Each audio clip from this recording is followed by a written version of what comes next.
আসসালামু আলাইকুম। অলটেক টপিকসের পক্ষ থেকে সবাইকে স্বাগতম। সাথে আছি আমি সার্বিয়ার আবিদ হাসান। রীতিমতো আগের পর্ব অনুযায়ী আজকে আমাদের ক্লাস হচ্ছে প্যান্টাগ্রাফের তৃতীয় ক্লাস বা শেষ ক্লাস। এখন আমরা গত দুই ক্লাসে আরএস নকশা এবং সিএস নকশা যে আংশিক পরিমাণ আমরা পলিলাইন করেছিলাম, নাম্বারিং করেছিলাম, সেই কাজগুলো দেখানো হয়েছে। আজকে আমাদের কাজ হচ্ছে দেখব যে কিভাবে দুইটা নকশাকে অ্যাডজাস্ট করব, একটার সাথে আরেকটাকে মিলাবো। আমরা এখন আংশিক পরিমাণ নকশা করে দেখতেছি, কারণ হচ্ছে একটা টোটাল পুরো নকশা প্যান্টাগ্রাফ করতে গেলে অনেক সময় সাপেক্ষ বিষয়, কিন্তু প্রসেসিংটা নিয়মটা সেই একই। আমরা এখন যেভাবে করতেছি সেই একই। এটা যেমন যেমন ছোট বা কিছু অংশ করতেছি, আর ওই সেই ক্ষেত্রে পুরো নকশাটা করতে হবে। পুরো নকশাটা পলিলাইন করে তারপর নাম্বারিং করতে হবে আমার।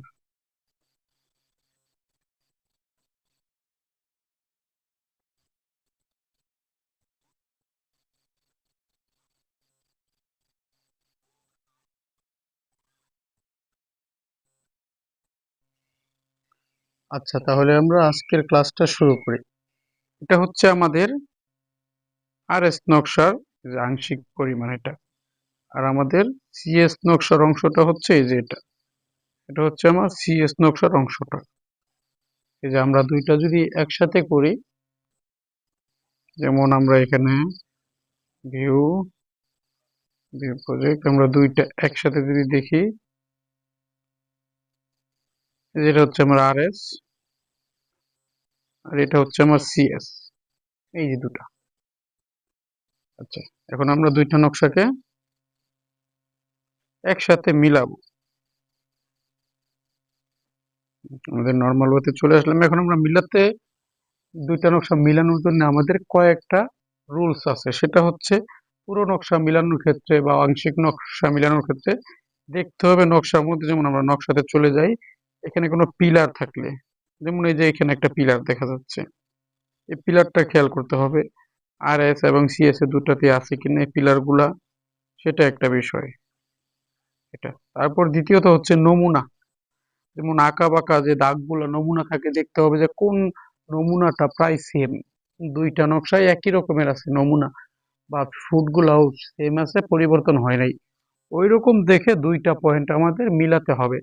অনেক সময় দেখা যায় কেউ আপনার শুধু মুভ টুলস ব্যবহার করে দেখায়, সেক্ষেত্রেও করা যায়, কিন্তু মূলত আমাদের বেস্ট হয় আমরা অ্যালিন দিয়ে করলে। আচ্ছা, আমরা অ্যালিন দিয়ে কাজটা করি। আমরা যে কোনো একটা নকশার পলিলাইনটাকে আমরা মার্কিং করি। সেই জিনিসগুলো আপনাদের অবশ্যই জানা আছে, সবার আগে থেকে ক্লাসে করা হয়েছে যে কিভাবে মার্কিং গুলা করতে হয়। তারপরে আমি দেখাচ্ছি আবার নতুন করে। যেমন এই যে এইখানে যে কোনো একটা ক্লিক করলাম, ক্লিক করার পরে আঙ্গুলটা চাপ দিয়ে ধরে রেখে এই যে এভাবে করে নিব, করে নিলে আমার পুরো নকশাটা মার্কিং হয়ে যাবে। যেভাবে নিলে মার্কিং হয়ে গেলে এখন আমরা যে উপরে দেখতে পাচ্ছি থ্রি ডট, থ্রি ডটে ক্লিক করব। ক্লিক করার পরে এখান থেকে আমরা এই যে নিচে অ্যালিন, এই অ্যালিনে একটা ক্লিক করব। অ্যালিনে ক্লিক করলাম, ক্লিক করার পর এখন আমাদের দুইটা পয়েন্ট মিলাতে হবে। আচ্ছা, আমাদের বোঝাতে হবে যে কোন পয়েন্টটা কোন জায়গায় যাবে। সাপোজ আমরা নর্মালি দুইটা পয়েন্টকে মিলাইতে হইলে এই যে চার দাগের এই কর্নারটাকে আমরা এইটাকে একটা পয়েন্ট ধরবো। আচ্ছা, তাহলে আমাদের আর এস এর এই চার দাগের এখানে একটা ক্লিক করলাম, এই জায়গাতে ক্লিক করার পরে এটাকে আমরা, উপরে লেখা হচ্ছে কনফার্ম ইনপুট। আচ্ছা, কনফার্ম ইনপুট এইখানে দিয়ে দিলাম, যে এইখানে দেওয়ার পরে এখন উপরের টিক চিহ্নতে একটা ক্লিক করে দিই, ক্লিক করে দিলাম। এখন বলতেছে স্পেসিফাই সেকেন্ড পয়েন্ট সোর্স। এটা আপনাদের বোঝানোর জন্য খুব রিল্যাক্সে করতেছি, কিন্তু আমরা কাজ করার সময় একটু মানে ইয়ে করে করি তো।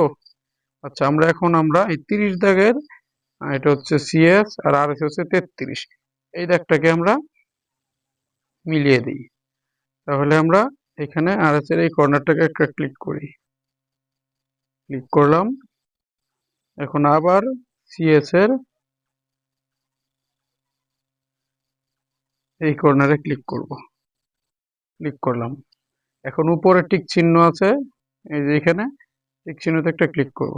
ক্লিক করার পরে ইয়েস নো আসবে। আপনারা স্কেল যেহেতু ঠিক রাখতে হবে, নোতে দিয়ে দিবেন। নো দিয়ে দিলাম। দিয়ে দেওয়ার ক্ষেত্রে এই দেখেন আমাদের প্যান্টাগ্রাফটা কিন্তু হয়ে গেছে। আমরা দেখতে পাচ্ছি আমাদের প্যান্টাগ্রাফটা কিন্তু হয়ে গেছে। এই যে আমাদের লাইনগুলা, এই যে কোন জায়গায় সিএস নকশা আর এস নকশা এক আছে, কোন জায়গায় একটু ব্যাঠিক আছে, এই যে বুঝতে পারছি আমরা বড় করলে। যেমন এটা হচ্ছে এই যে এক দাগ, এই এক দাগটা এটা হচ্ছে আর এস এর। আবার সিএস এর দাগটা হচ্ছে আপনার সিএস এর এক দাগ আর এস এর এক দাগ। এই দাগগুলো কিছু কিছু আপনার যখন একটার উপর আরেকটা পড়ে যায় সেই ক্ষেত্রে আপনি একটু এদিক সেদিক করে দিবেন। এই যে আমরা সরিয়ে দিচ্ছি, এই দেখেন তখন দুইটা দাগ দেখা যাচ্ছে। এই যে আমাদের নাম্বারিং গুলো প্রায় একসাথে করা হয়েছে, তো সেম সেম, এজন্য এরকম দেখা যাচ্ছে। একটু সরিয়ে দিলে সুবিধা হয়, তাহলে আর এস আর সিএস টা আলাদা আলতো ভাবে বোঝা যায়। এই তো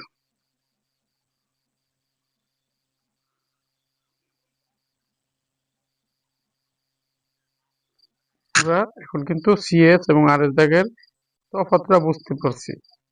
আর মূলত এই প্যান্টাগ্রাফের কাজ হচ্ছে আপনার আর এস এবং সিএস নকশার তুলনা করা, যে কোন নকশা থেকে কোন নকশা কিরকম ভেরিফাই হয়েছে। এই যেমন দেখেন এখানে দেখতে পাচ্ছি এই যে দাগগুলোতে, যে এখানে কোনো জায়গায় একটু কম, কোনো জায়গায় বেশি এরকম হয়েছে। আমরা যদি দেখি এই যে আর এই সিএস 14 দাগটা, এই যে 14 দাগটা, এই 14 দাগটা আমরা দেখতে পাচ্ছি এখানে সিএস এ ছিল, আর আর এস এ গিয়ে এখানে দাগ হয়ে গেছে 670, 15, 672, 71, এরকম অনেকগুলো দাগ হয়ে গেছে। এরকমের সিএস নকশা থেকে আর এস নকশায় ভেঙে কয়টা দাগ হয় বা দাগের নমুনাগুলো কোন জায়গায় সোজা, কোন জায়গায় বাঁকা, ওই জিনিসগুলো এখানে দেখা যায় প্যান্টাগ্রাফের মাধ্যমে। এই দেখেন আর এস নকশায় বাঁকাটা কোন জায়গায় আর সিএস নকশায় বাঁকাটা কোন জায়গায়, এই জিনিসগুলো ক্লিয়ার বোঝা যায়। এই জন্য এই প্যান্টাগ্রাফ করা হয় মূলত তুলনা করার জন্য নকশাগুলোকে। ধন্যবাদ সবাইকে সাথে থেকে ভিডিওটি দেখার জন্য, এবং চ্যানেলটিকে অবশ্যই সাবস্ক্রাইব করার অনুরোধ রইল পরবর্তীতে নতুন টেকনিক্যাল ভিডিও পাওয়ার জন্য। আর যার যার সমস্যাগুলো কমেন্ট করবেন অথবা আমাদের স্ক্রিনে দেওয়া নাম্বারে যোগাযোগ করবেন। যার যার সমস্যা অনুযায়ী ভিডিও দেওয়ার চেষ্টা করব। ভালো থাকবেন সবাই। আল্লাহ হাফেজ।